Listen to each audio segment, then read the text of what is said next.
Hi, you guys. So we're back with another episode of Coffee Talk. And this will be a quick one, I think, a brief check-in, but Dad and I were just here chatting about something that I wanted to bring to the collective. And so one thing, Dad, I guess when we were talking, I said my generation, but I think this is really a people thing, right? Mm-hmm. If you're going after something, if you're going after a dream, if you have any sort of goals, one thing that I've seen in my community of friends and artists and creators is, it being difficult to navigate through setbacks. Okay. So trying to get your business off the ground or launch your brand or whatever, mm-hmm. and a setback happens, and then kind of allowing that to derail you, wallowing in it, yep. Feeling like the world is completely following. Yeah. And then one thing that I really hate, and again, not to be judgmental, it's just a me thing, but it's become very trendy to be self-deprecating. Oh, really? So it's like, I didn't realize that. Yeah, like, okay. It's like, oh, I suck, or like, I don't ever, like, I don't know, it's like cute to kind of put yourself down. Yeah. But I always, with my friends, I'm like, no, that's not a productive way to actually move through the issue by pretending that you're okay with it, sort of thing. So I know for me, with you, mm-hmm. I have a history of calling, in college, especially with one maybe minor issue, and I will blow it out of proportion. Like the entire world is ending. Yeah. That day. Yeah, Chicken Little. Yeah, the sky's falling. That's it. And you're like, all right, these are the facts. Yeah, and you know what I mean? And kind of bring me down to earth. And, now I've worked on my skills of navigating through seeing something through, mm-hmm. even if there are bumps on the road, and not allowing the bumps to throw me off. So,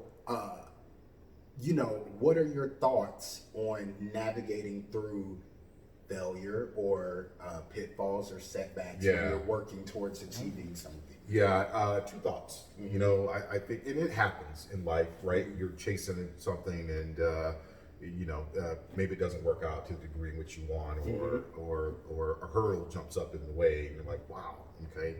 Didn't plan for this. Exactly. Yeah. So I when situations happen that we're not expecting, what I often find, and I saw this in my own life early on, is that I would react to the situation, and so you're either reacting or you're responding, mm-hmm. and so most people react when they should respond to a situation. Well, what do I mean by that? Well, what I mean is a reaction is more an emotional response. Mm-hmm. It's an emotional trigger. Mm-hmm. And so when you're reacting to, the situation, it's all emotion. And mm-hmm. so, and because it's all emotion, you don't always have a good handle around mm-hmm. How you're handling it in the moment, mm-hmm. because you're just allowing your emotions to create what the worst case scenario possible. Yeah. It'll go like writing a narrative. Exactly. And so so in your own mind, you grab a hold of these worst case scenarios that probably won't ever happen. Mm-hmm. But in your mind, because you're just reacting to it, allowing your emotions to take control over what you perceive to be is happening. I mean, look, the setback could be a setup. You know what I mean? Many times it has been. Yeah. But we're so caught up in the emotional response or the emotional reaction, we don't respond. So how do you respond? Well, responding is maybe you take time to depersonalize the situation, decouple yourself from it, and look at it analytically, mm-hmm. right? And to determine what the facts are. What actually happened. Mm-hmm. And to see. If it's something that's going to keep you in that state for a long period of time or not. Oftentimes, what we think are little setbacks, like I call them, I like to say they're little ankle biter issues. Exactly. Right? Not the ankle biter. It's ankle biters. It's not really a big deal. We think they're big deals. So I would say, take a deep breath, mm-hmm. right? We've talked about this many times. Step back. Okay, look at the situation objectively, all right, and move emotion out of the equation. Mm-hmm. Be objective. Then you start to see it from a rational perspective. And it's like, oh, okay, this isn't as bad as I thought. You know what I mean? So that would be my. You can respond in a smart way. In a smart way, in yeah. a wise way, in a strategic or way. you may see where you could have maybe operated a little differently. You might in responding, you may be able to see for yourself that, hey, I could have been more effective in this area had I did X, Y, and Z. Right? As opposed to just hair on fire, everything's wrong, this isn't working out, the sky is falling, right?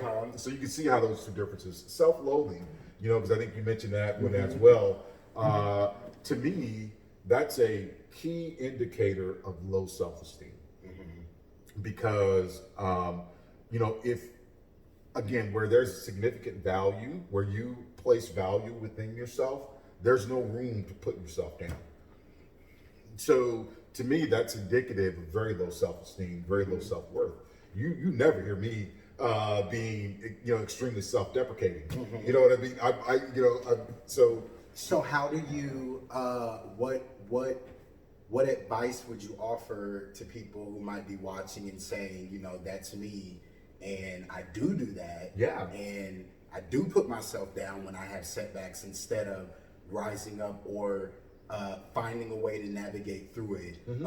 What would be like some quick takes that you could offer, maybe, to move out of that behavior into something that's more productive? Yeah, no, good question. And I think a lot of times we want a 5-step formula, right? About how to do things.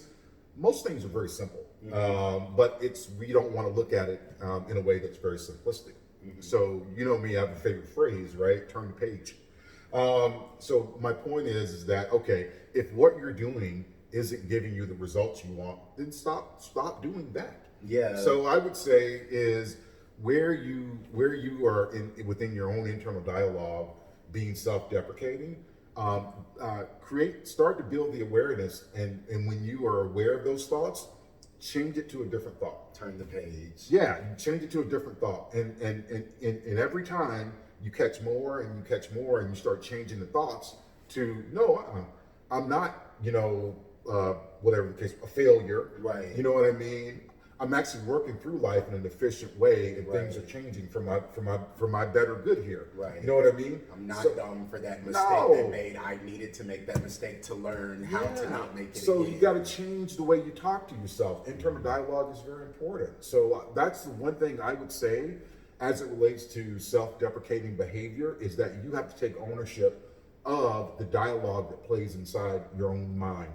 Because if you don't, you're never going to change self-deprecating behavior.